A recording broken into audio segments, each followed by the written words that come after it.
Jaya Radha Madhava Kunja Bihari.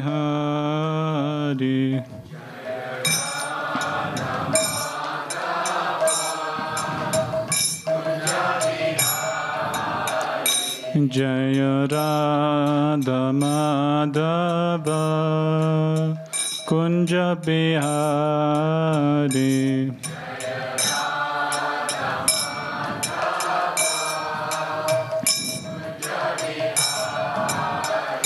Jaya Gopi Jana Vallabha Girivaradhari.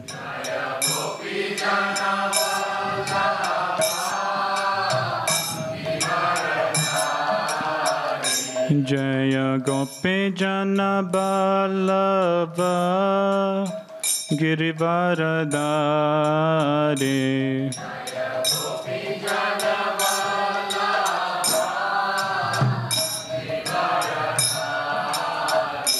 Jaya Yasodhanandana Brajajana Ranjana.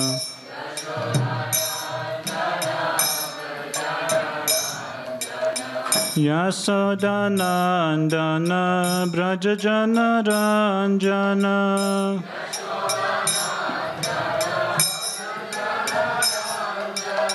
Yasodhanandana Brajajana Ranjana.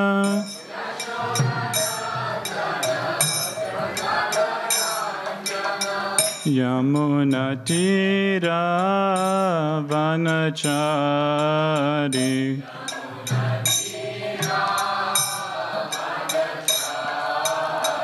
Yamunatira Vanachari.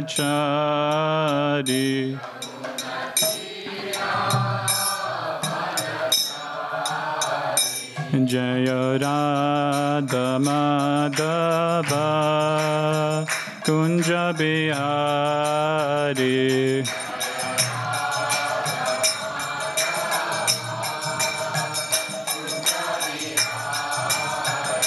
Jaya Radha Madhava Kunja Bihari.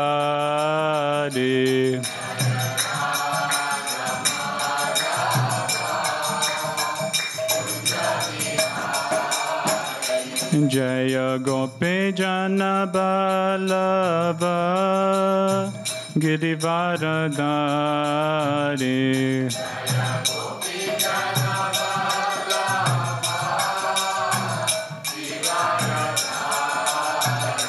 Jaya Gopi Jana Vallabha Girivaradhari.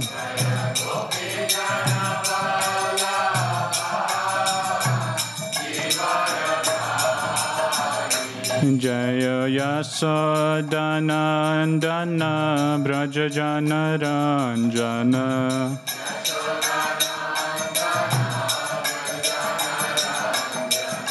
Yasodhanandana Brajajana Ranjana.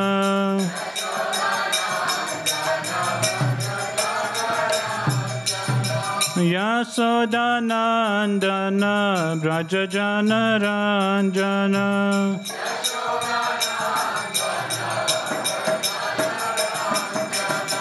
Yamunatira Vanachari.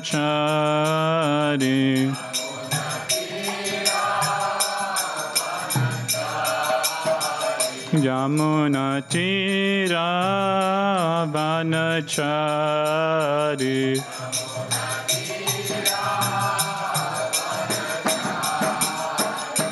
Jaya Radha Madhava Kunja Bihari.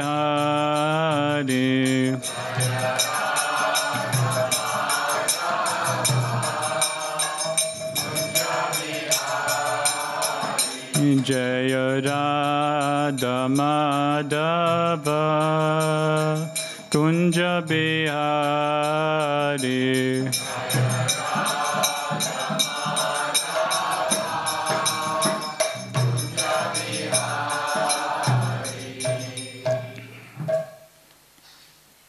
Hare Krishna, Krishna Krishna, Hare Hare, Hare Rama, Rama Rama, Hare Hare.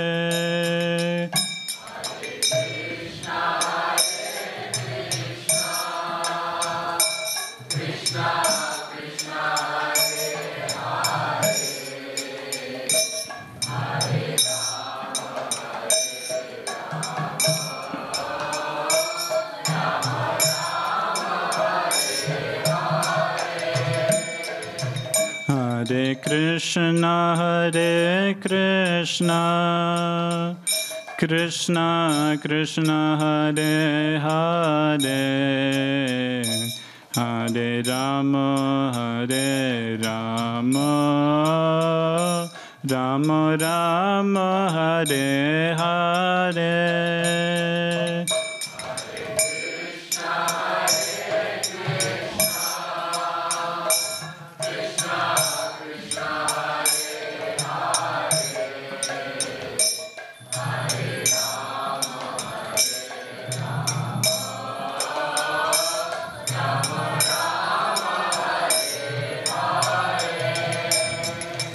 Hare Krishna, Krishna Krishna, Hare Hare, Hare Rama, Rama Rama, Hare Hare.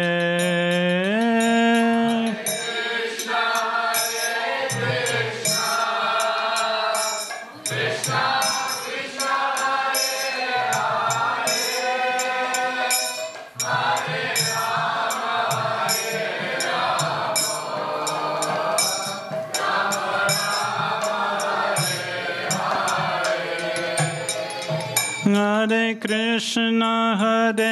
Krishna, Krishna Krishna, Hare Hare, Hare Rama,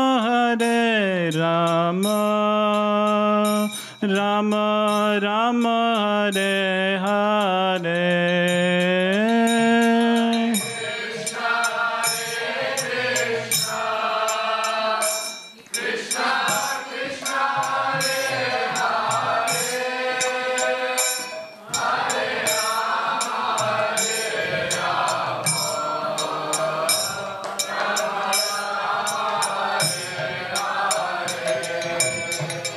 Hare Krishna, Krishna Krishna, Hare Hare, Hare Rama, Rama Rama, Hare Hare.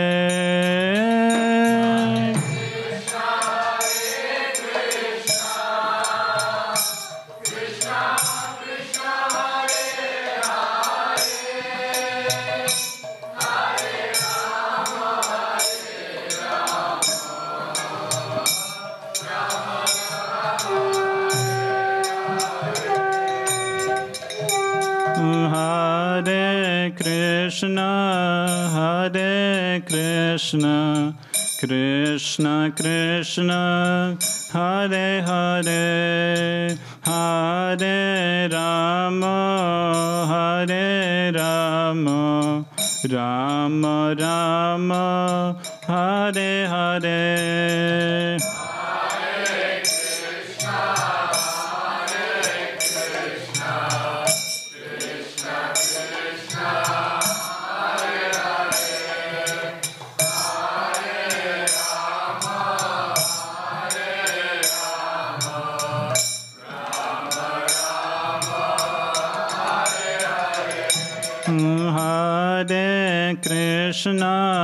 Hare Krishna, Krishna Krishna, Hare Hare, Hare Rama, Rama Rama Hare Hare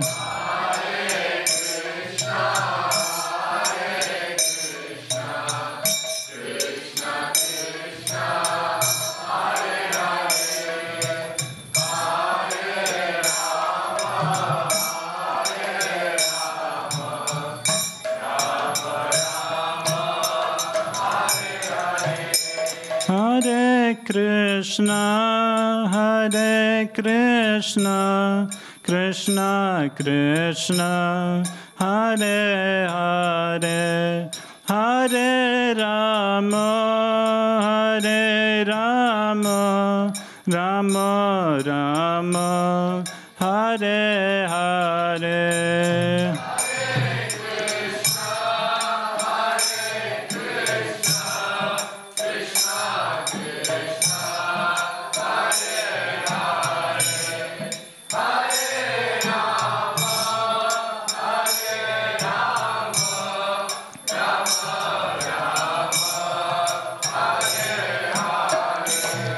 Hare Krishna, Hare Krishna, Krishna Krishna, Hare Hare, Hare Rama, Hare Rama, Rama Rama, Hare Hare.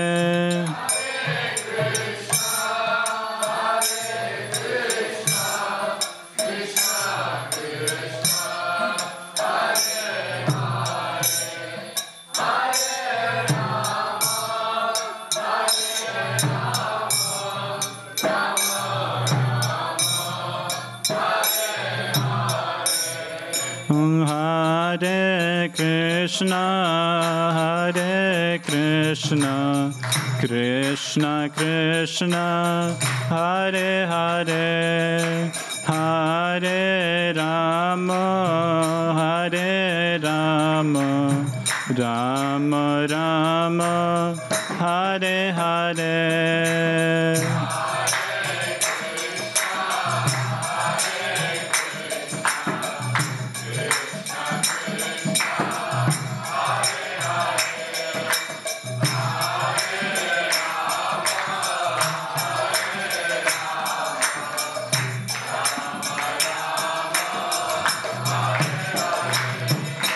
Hare Krishna, Hare Krishna, Krishna Krishna, Hare Hare, Hare Rama, Hare Rama, Rama Rama, Hare Hare.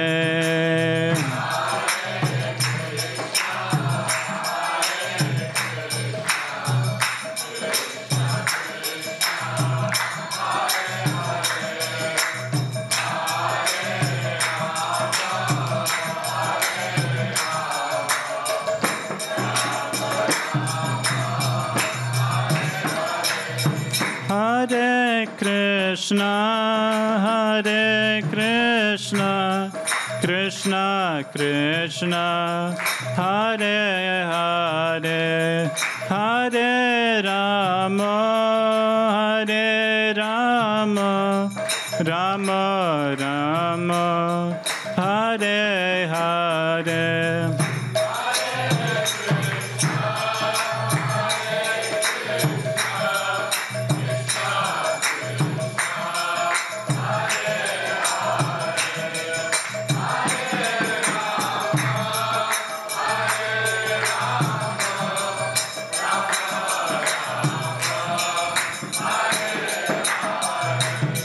Hare Krishna, Hare Krishna, Krishna Krishna, Hare Hare, Hare Rama, Hare Rama, Rama Rama, Hare Hare.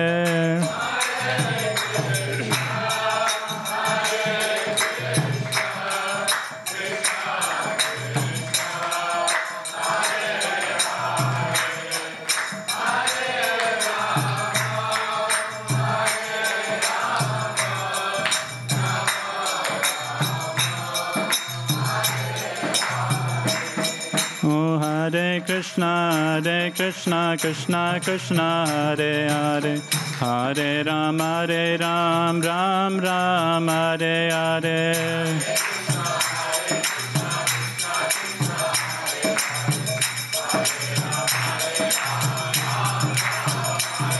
Hare Krishna, Krishna Krishna, Hare Hare, Hare Ram, Ram Ram, Hare Hare.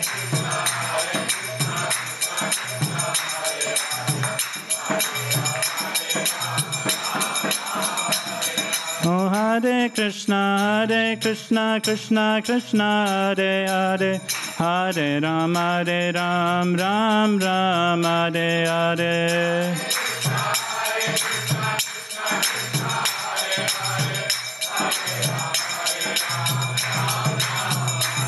Oh, Hare Krishna, Krishna Krishna, Hare Hare, Hare Ram, Ram Ram, Hare Hare.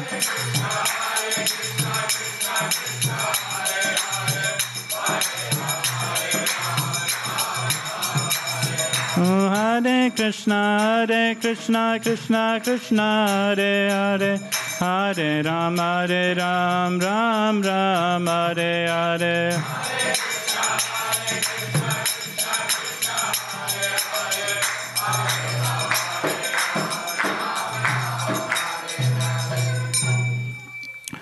Srimad Bhagavatam, Stotra Sata Sri Srimad, His Divine Grace Srila A.C. Bhaktivedanta Swami Srila Prabhupada Ki Jai.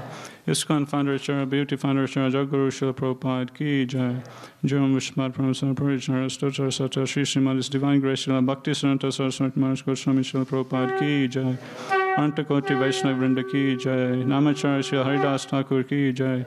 Prem Sako Jai Shri Krishna Chaitanya Prabhu Nityananda Shri Advaita Gadadhara Srivasadi Gaura Bhakta Vrinda Ki Jai. Shri Shri Radha Krishna Gopa Gopinath Shamakun Radha Kund Giri Govardhan Ki Jai. Shri Vrindavan Dham Ki Jai. Navadvip Marpur Dham Ki Jai. Jagannath Puri Dham Ki Jai. Ganga Mai Ki Jai. Yamuna Mai Ki Jai. Bhakti Devi Ki Jai.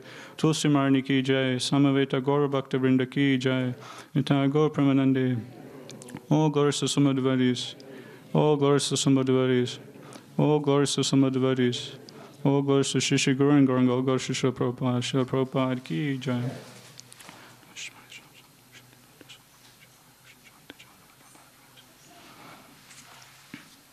Om Namo Bhagavate Vasudevaya. Om Namo Bhagavate Vasudevaya. Om Namo Bhagavate Vasudevaya.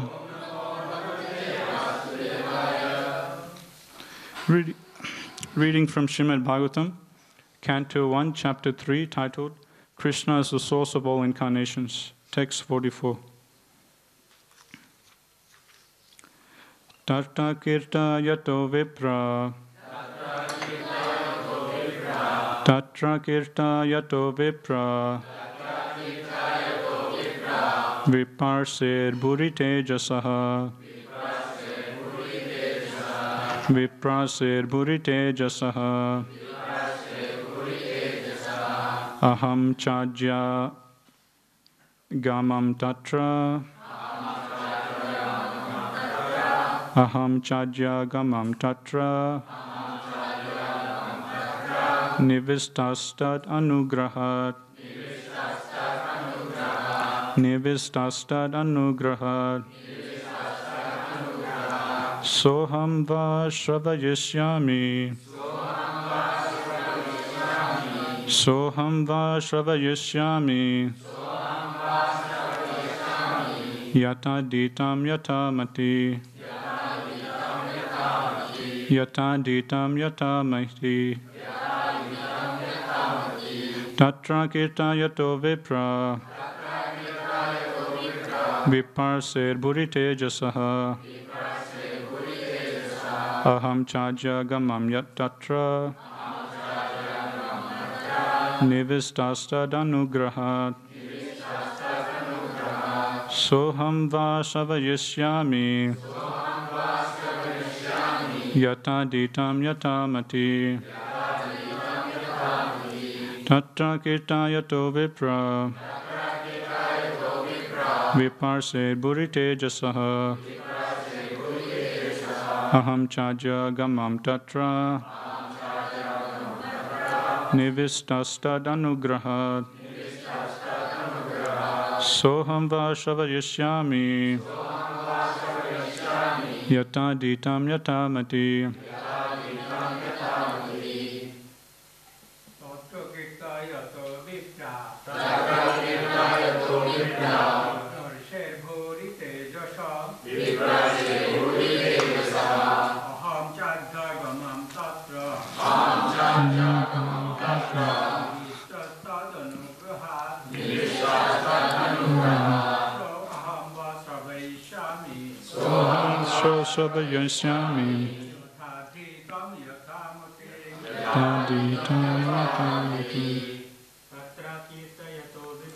Soham Tatra Kitayato Vipra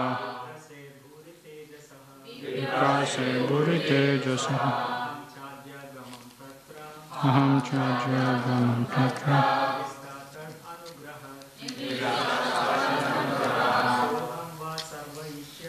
Soham Vashavayishyami Yata Ditam Yata Mati. Madhijis. Tata Kitayato Vipra Viprasya Burite Jasaha Aham Chadya Gamam Tatra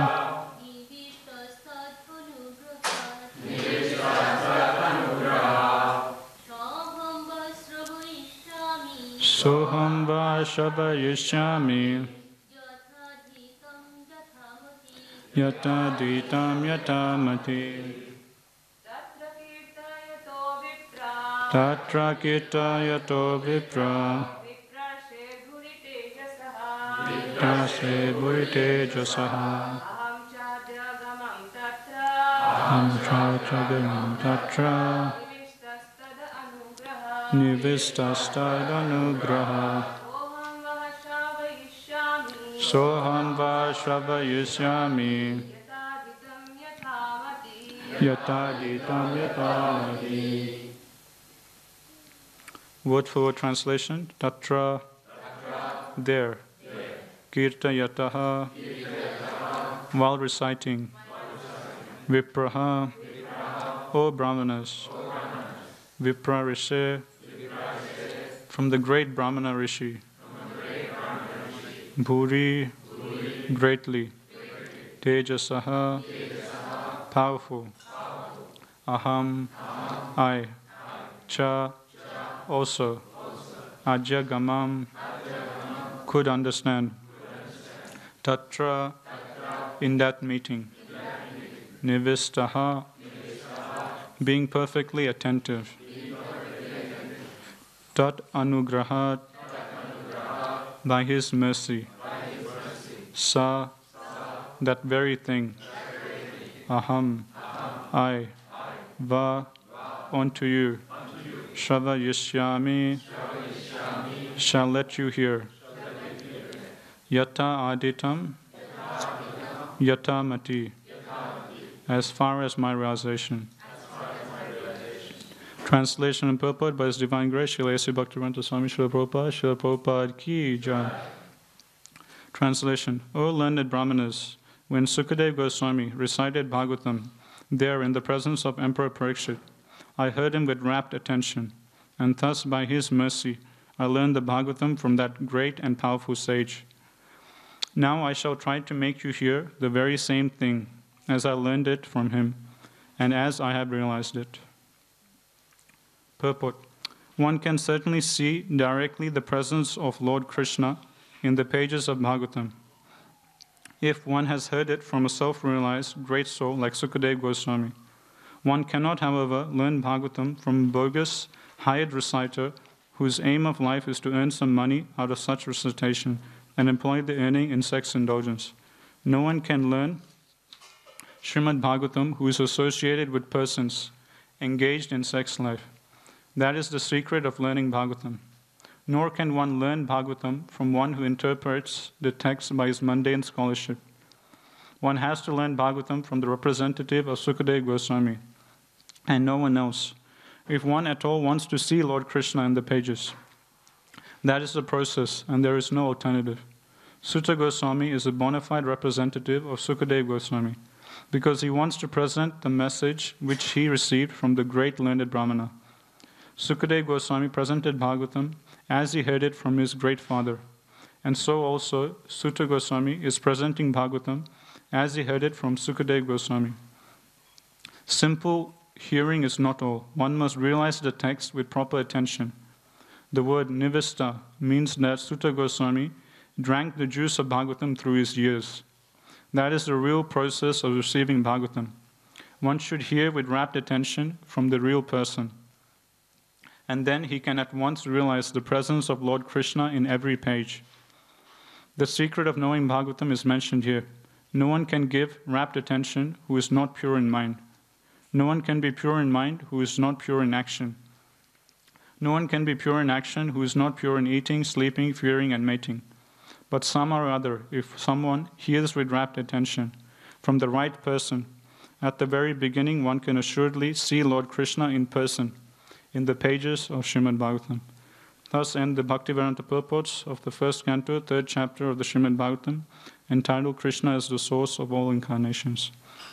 Om Jnana Timirandasya Jnananjana Salakaya Chaksurumanitam Yena Tasme Shri Guruve Namaha Jai Shri Krishna Chaitanya Prabhu Nityananda Shri Advaita Gadadhara Shivasadi Gaura Bhakta Vrinda Hare Krishna Krishna Krishna Hare Hare Hare Rama Rama Rama Hare Hare. I pray for the blessings of all the devotees so I may properly glorify Srimad Bhagavatam. Thank you everyone for coming to Bhagavatam class today. So today we're going to discuss the last verse of the current chapter. So initially we saw in this chapter, which is titled Krishna is the source of all incarnations, we saw a list of 22 different incarnations of the Lord. Sutta Goswami was reciting to the sages of Naimisharana. And now towards the end of this chapter, we're hearing different verses glorifying Srimad Bhagavatam. And in today's text, I'll just read the translation again. O learned Brahmanas, when Sukadeva Goswami recited Bhagavatam there, in the presence of Emperor Parikshit, I heard him with rapt attention, and thus by his mercy I learned the Bhagavatam from that great and powerful sage. Now I shall try to make you hear the very same thing as I learned it from him, as I have realized it. So in this final verse of this chapter, Sutta Goswami is explaining that this Bhagavatam, which is now going to speak, he has personally heard it from Sukadeva Goswami, when Sukadeva Goswami was reciting it to Maharaj Parikshit. And Sutta Goswami is mentioning that at that time he heard this great Srimad Bhagavatam with rapt attention. And now he's going to repeat the same thing as he has realized it. So in the purport, Prabhupada, he discusses a few main points. First thing Prabhupada discusses is how we need to hear Bhagavatam or the Shastras from proper authority, through proper disciplic succession, proper parampara. Otherwise, if we just hear Bhagavatam from, a professional Bhagavatam reciter, like in India, many times throughout the whole first canto Bhagavatam, again and again you hear Prabhupada just repeating the same point, that one needs to hear Bhagavatam through parampara. One cannot just simply hear Bhagavatam from any person who just, recites Bhagavatam as a profession. Like you in India, there'll be many parts of India all around. There will be like Bhagavad Saftas, Bhagavatam in a week, and people will come and they'll hear Bhagavatam and then they'll go away. And these persons who recite Bhagavatam during the 7 days, they're not devotees of the Lord, and they don't come in proper disciplic succession. They just simply recite it in a very, poetic or musical way or like that. But they have no devotion. They're not bhakta. They don't practice, devotional service themselves. They could be eating meat. They could be taking intoxication. And they simply just do this, as Prabhupada is mentioning to his purport, just to make a living. So for them, reciting Bhagavatam is just another means of getting easy money. So Prabhupada is saying, if we hear Bhagavatam from the mouths of persons like this who are not devotees of the Lord, then there won't be any effect. Rather, there could be a negative effect as well. Prabhupada or Shastras give the example of just like milk is very nice, it's sweet, and it nourishes us. But if the same milk is touched by the lips of a snake, then that same milk becomes like poison. Same way, Bhagavatam, the holy name, is transcendental, it's all purifying. If we take shelter of Bhagavatam, if we take shelter of Krishna through his holy name, we'll get purified, we'll go back to Godhead. But if the same Bhagavatam, the same holy name, if we hear through the lips of a Mayavadi or impersonalist or someone who's not a devotee, then that could act like poison. That's why Chaitanya Mahaprabhu said, Mayavada bhasya sunile hoya sarvanas. Now, regarding this point, the question arises that if Bhagavatam, holy name, it's Krishna himself, it's non-different from Krishna, it's so pure, it's so transcendental, so how can Bhagavatam, a holy name, be contaminated by another ordinary jiva?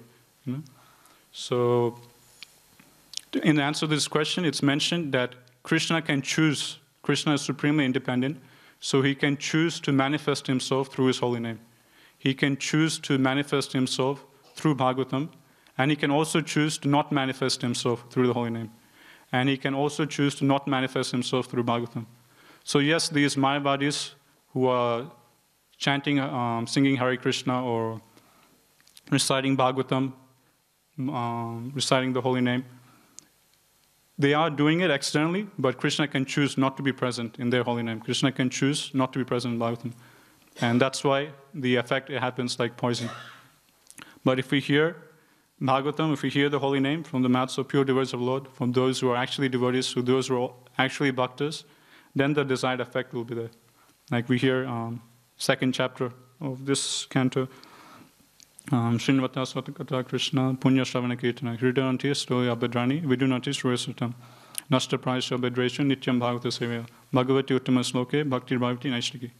The whole process given, we start hearing from a bona fide person, then we start getting attraction to the holy name. Then slowly, anartha nibriti.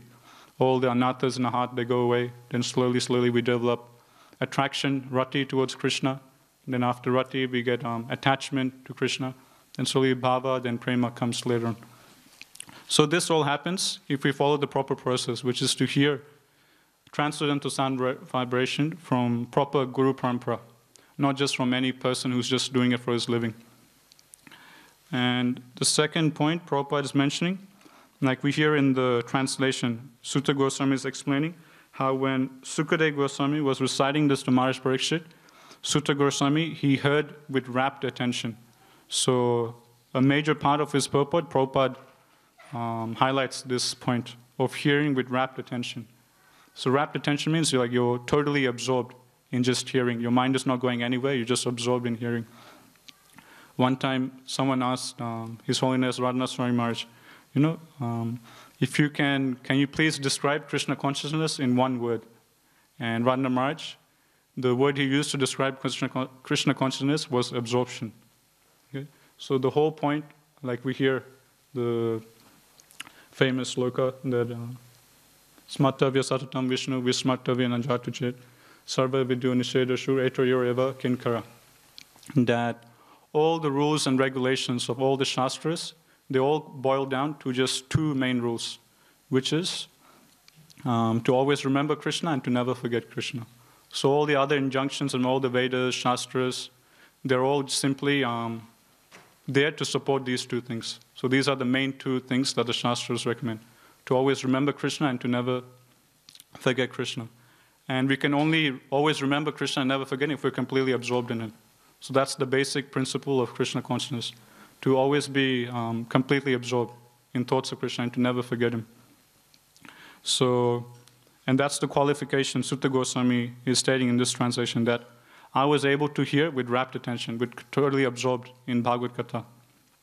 And now I'll try and share that same message with you all as I've realized it as well.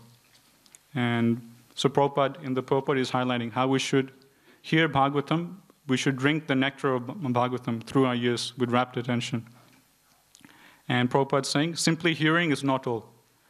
Prabhupada is saying, not only do we have to hear, but we have to realize it as well. That's what Sutta Goswami is mentioning. He's saying first that he heard with rapt attention, and then he's saying, now I'll share with you the same message with my own realization, as I've realized it. So that's what Prabhupada is also highlighting here. That we hear with rapt attention, but at the same time, simply hearing is not all. We have to personally realize it as well.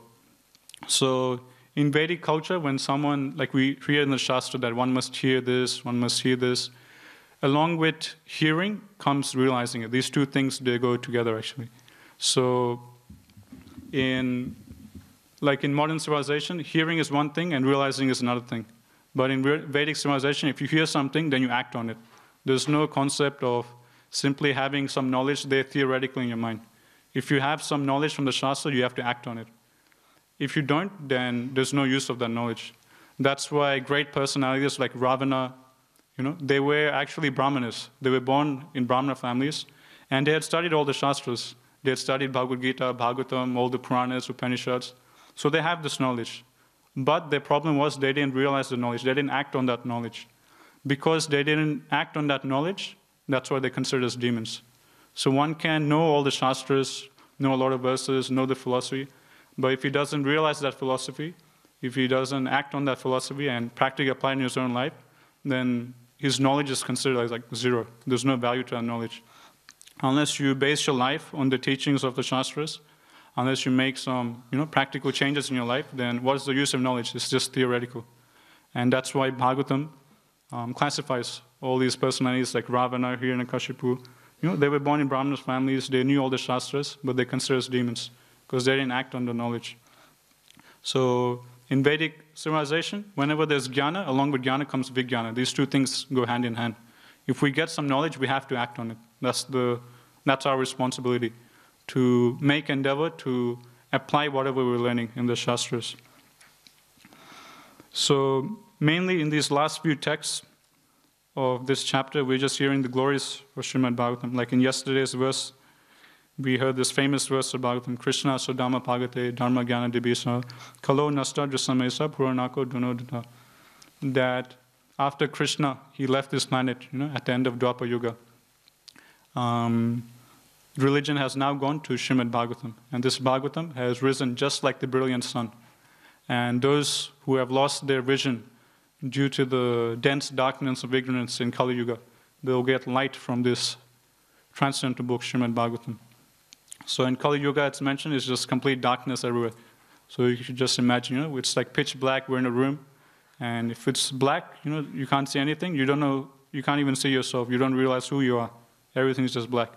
Not only can't you see who you are, you also can't see what things around you are. You just close your eye, you don't know what this is, what that is, and you speculate, this might be like that, this might be like that. So you don't know who you are, you don't know, Shishirada Gopinath Ki Jai. You can't understand who you are, you can't understand what things around you are, and you can't understand what people around you are as well. So in the same way, Prabhupada gives an analogy of Kali Yuga. In Kali Yuga, everyone's so much immersed in illusion, they can't understand who they are. They think they're this body, when they're actually the soul. So firstly, they don't know who they are, and secondly, they don't know what the material world is about. They can't see that as the energy of the Lord. They just see matter as objects of their own sense gratification. And they can't see people around them. They see people around them as just simply matter as well, as just simply bodies, meant for their enjoyment as well. But actually everyone else around them are all spirit souls, part and parcel of Krishna. But they can't see this because they're in illusion. So just like if we're in a dark room, we can't see ourselves, we can't see things around us, we can't see people around us.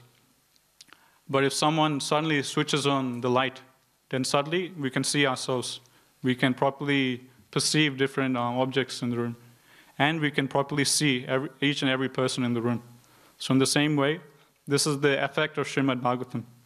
Once we start reading Bhagavatam, once we start reading the Shastras, it's like the light switch comes up in a dark room. We can start perceiving our eternal spiritual identity. We can stop identifying ourselves as just this body. We can start, perceiving that, okay, I'm not this body, I'm not even this mind, I'm not this intelligence. I'm spirit, so I'm a servant of Krishna. And we can see matter, material things, the material world around us, through proper perspective as well. We can see everything as Krishna's energy, as objects to be engaged in Krishna's service. We can perceive Krishna's beauty through nature as well. Like in chapter 10, of Bhagavad Gita, Krishna explains, Yad Yad Vibhutimai Sattvam, Srimad Ujjitameva Tatta Deva Gachaptam, Mama Tejas Amsa Sambhavam. That whenever you see any very beautiful thing, opulent thing, any extraordinary thing, know that to be simply a spark of my splendor. So in this way, when we train our intelligence, train our consciousness through the Shastras, we can start perceiving things all around us through proper perspective. And lastly, we can see people around us properly as well. We can see everyone as part and parcel of Krishna, as all sons and daughters of Krishna, and we can interact with people through that proper perspective as well. So that is the nature of Srimad Bhagavatam. It's the transcendental torchlight. And one more thing Prabhupada explains in his purport is that if we hear with rapt attention Srimad Bhagavatam, then we will personally see Krishna in the pages of Srimad Bhagavatam. So when Prabhupada says we'll personally see Krishna in pages of Bhagavatam, it's not like we'll be reading one day and then suddenly, Krishna's face will the words will go out of the page and we'll just see Krishna's picture there in the book. Not like that. So seeing Krishna, when we chant the holy name, we're actually seeing Krishna, we're actually perceiving Krishna, because the holy name is non-different from Krishna. So Krishna is absolute. So therefore, Krishna through sound vibration, if we experience Krishna through sound vibration, that's just as good as personally seeing Krishna. Recently, I was reading third canto of Bhagavatam about the story of Kadama Muni. And I think there's some nice points from that chapter that in relation to this, like in today's purport, Prabhupada is just discussing the nature of transcendental sound vibration, how transcendental sound vibration has to be received through parampara, how we can see Krishna just through sound vibration, how we need to hear with rapt attention. So, like in third canto, we hear the story of Kadama Muni, how Kadama Muni, he was asked by Lord Brahma to, Lord Brahma is the creator of the universe, so it's his responsibility to populate the whole universe. So he asked Kadama Muni to please, get married, propagate the universe, populate the universe. So Kadama Muni, he was a brahmachari. So after he got this instruction of Lord Brahma, then he did tapasya for 10,000 years. So back then, this is during Satya Yuga. So during Satya Yuga, one lives for 100,000 years. So the actual yoga process, that's why Prabhupada explains, the yoga process is not practical in Kali Yuga. To perfect the yoga process, you need to practice that for 10,000 years, 20,000 years, 30,000 years. And now in Kali Yuga, we live max 100 years. So how can you perfect the yoga process? So it's impossible.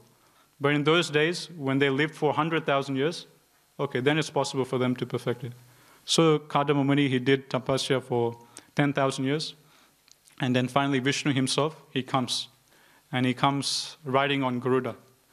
And if you just hear Krishna riding on Garuda, in our mind we immediately picture, how will we picture Krishna? Just like someone rides a horse, one leg on each side of the neck of the horse, and then he grabs on and he rides like that. Same way we'll think, Krishna is riding on Garuda. One leg on either side of Garuda's neck, and Krishna will be holding on to Garuda's head or neck, and slowly, glide in, like in the movies. But no, in Bhagavatam it's mentioned differently. Krishna's not sitting down on Garuda, he's not holding on to Garuda to balance himself. But Garuda's coming, and Krishna, he's just standing. Just coolly standing, and Garuda's coming, at speed of sound or even faster speed of light. And Krishna is just standing on top and coolly coming. So there's no balancing problem for Krishna, Even if someone is traveling at the speed of light, Krishna can still just stand very coolly. He doesn't have to hold on or, tightly. He won't fall off, he won't lose the balance, This is the Supreme Lord. So everything Krishna does, he does with super grace, super style. No one can match him. So like that, Krishna comes, and then Kadama Muni, obviously, he offers obeisances, and he starts offering different prayers to the Lord. And that place where Kadama Muni, he meets, Vishnu, that place is famous as a very holy place known as Bindu Sarovar. You guys have all probably heard of this place, Bindu Sarovar. And this place Prabhupada mentions in his purport. Bindu Sarovar is famous because that is the place where the tears of the Supreme Lord fell down. So just like the Ganges, the water of the Ganges is simply the water that has washed Krishna's lotus feet. That's why it's so purifying. So the Ganges water is simply water that has washed Krishna's feet. And same way, the tears that come directly from the body of the Lord, that's also transcendental. Krishna's absolute. Whether it's tears from his eyes, whether it is water that has washed his feet, or whether it's perspiration from his own body, which is Garbha Daksha ocean. They're all just as good as each other. They're all transcendental, they're all purifying. So this famous holy place, known as Bindu Sarovar, is famous because that's where the tears of the Lord personally fell down. And the next question is, what made Krishna cry? What made Vishnu shed tears, So in answer to this, Prabhupada explains in his purport that Krishna, he was so pleased and he was so moved by the devotional service done by Kadamba Muni and by the prayers and glorification offered by Kadamba Muni, that out of great compassion, out of great gratitude for his devotee, he started shedding tears. And those tears fell there in Bindu Sarovar. So from this we can understand how Krishna, just for small things we do, any small devotional service do, even if we just recite prayers and glorification to Krishna, he is so moved by that. He is so grateful for that.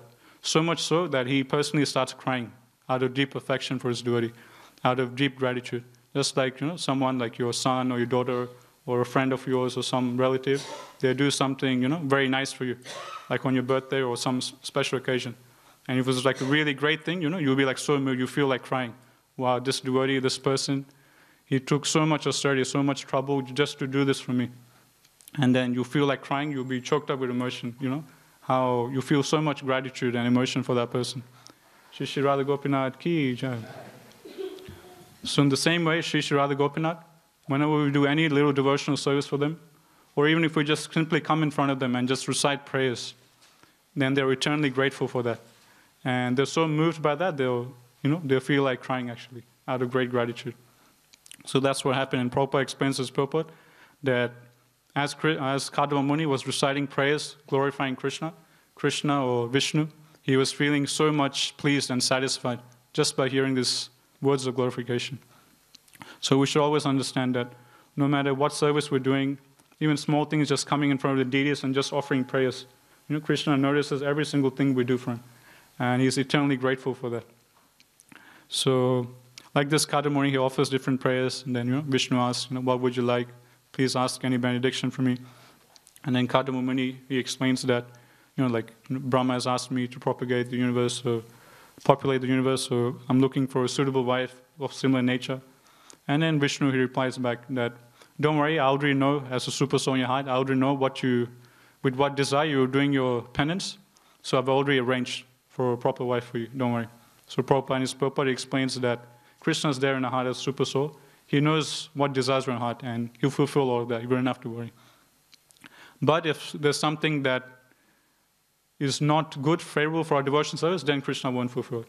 Or he'll fulfill it in a way that we won't desire that same thing anymore. So that way Krishna works. So then Krishna leaves, and yes, one nice point Prabhupada mentioned, like later on, we'll see, then Krishna leaves, and then Swayambhu Manu, he comes along with his daughter Devoti. So Swayambhu Manu, he's looking for a husband for his daughter Devoti. And when Swayambhu Manu comes to the hermitage of Kadamba Muni, he sees Kadamba Muni, Even though he's such a great yogi, even though he's just come out of doing penances for 10,000 years, still he's he looks very healthy. He looks very strong and healthy, physically fit. So Prabhupada in his purport, he explains that generally when yogis, they go out and do tapasya, that takes a great toll on the body. Because when you do tapasya, you have to do fasting, you have to do so many physical austerities. So when you see a yogi after he's done tapasya, he'll be like physically very weak condition. He'll be very skinny, matted hair, and his body will look very disgusting and very skinny and emaciated. But when Swayambhu Manu, he saw Kadamba Muni, he didn't look like that. He didn't look skinny, he didn't look weak, he was very strong and healthy. So how come? How come? So Prabhupada, he explains in his purports, or even Bhagavatam explains, that because of the merciful glance of the Supreme Lord, because Vishnu himself, he glanced upon Kadamba Muni, and second, because Kadamba Muni, he heard transcendental sound vibration from the lotus lips of Krishna himself. Because of those transcendental sounds coming directly from Krishna's lotus mouth, because of that, he regained his health, he regained his physical health and his physical vigor. And in his purport, Prabhupada writes, just as Kadamba Muni, he heard transcendental sound from Krishna's lotus lip, similarly the Hare Krishna Maha Mantra is non-different from the words coming out of the mouth of the Lord. So if one simply chants Hare Krishna, then one will notice one can improve his health physically as well, Prabhupada writes. So when I read this, I was like very amazed, because so many times we hear the benefit of chanting Hare Krishna is there, spiritually. Okay, you chant Hare Krishna, all the anathas go away, and you go back to the spiritual world, you get Krishna prema, you get more attraction to Krishna. And we also hear the mental benefits of chanting Hare Krishna. Like many times we preach to new devotees, that, not new devotees, like persons from outside. They'll be like, oh, I'm so stressed, I'm having so much trouble with my mind, I can't control my mind, I'm in so much anxiety. And we tell me, just chant the Hare Krishna mantra. This is mantra meditation. If you do this, your mind will be very peaceful, and you'll be very happy and blissful. So we always preach this, the spiritual benefit and the mental benefits of chanting Hare Krishna. But here in this purport, Prabhupada is explaining, just as Kadma Muni, he became physically very strong by hearing words coming out of Vishnu's mouth.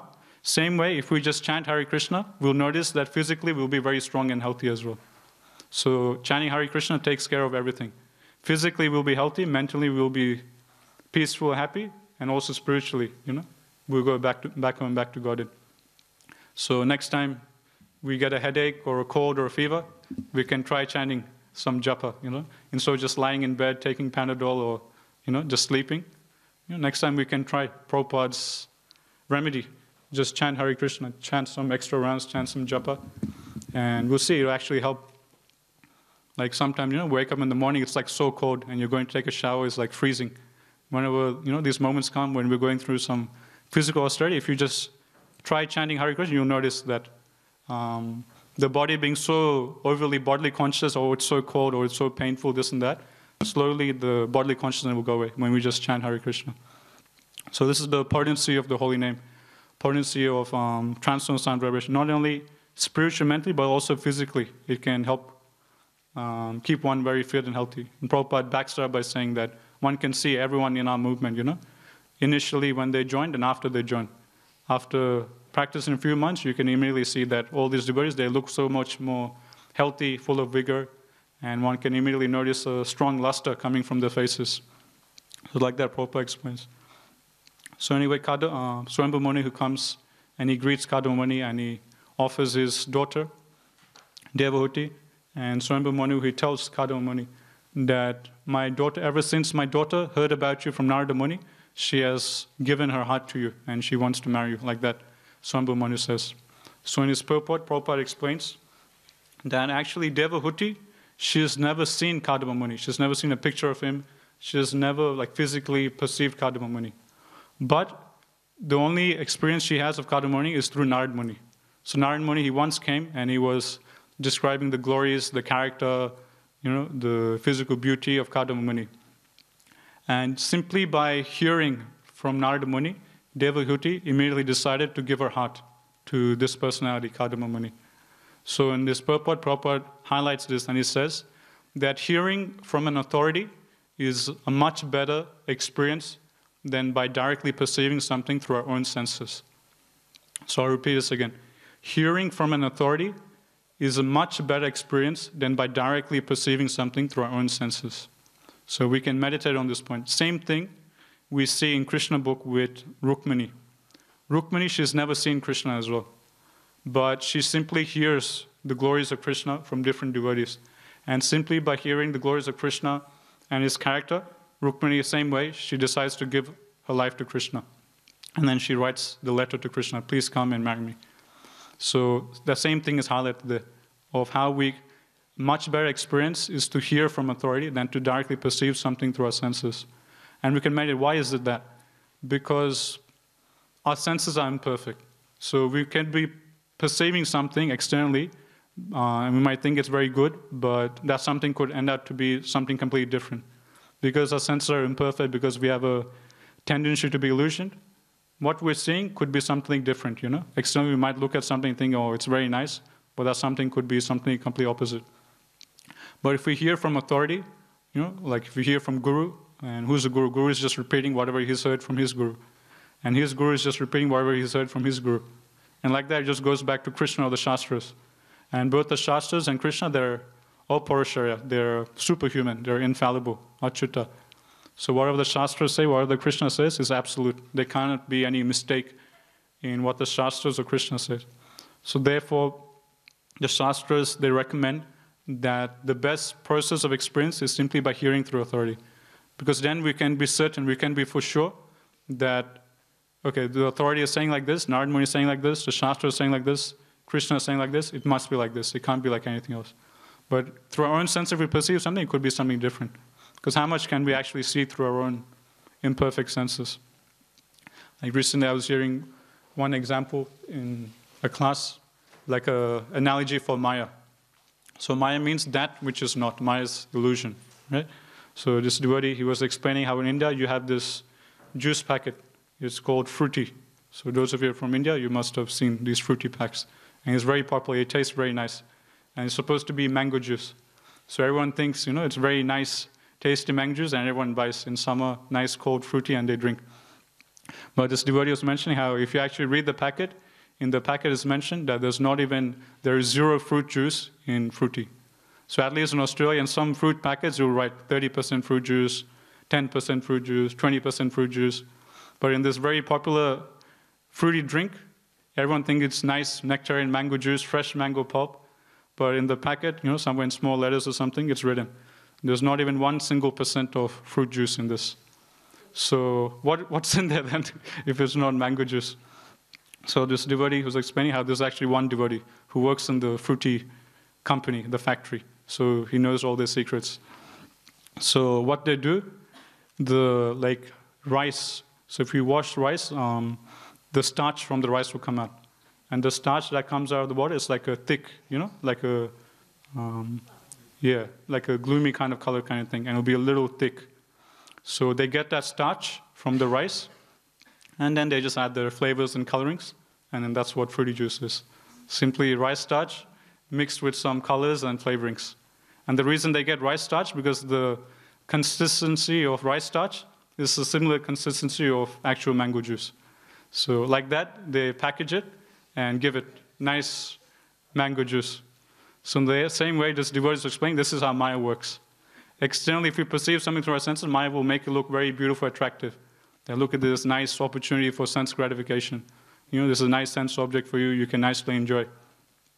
But if we see through the Shastras, then just like if we see through the eyes of someone, who is realized in the fruity factory, then we can see, okay, this is not mango juice, this is just some rice starch.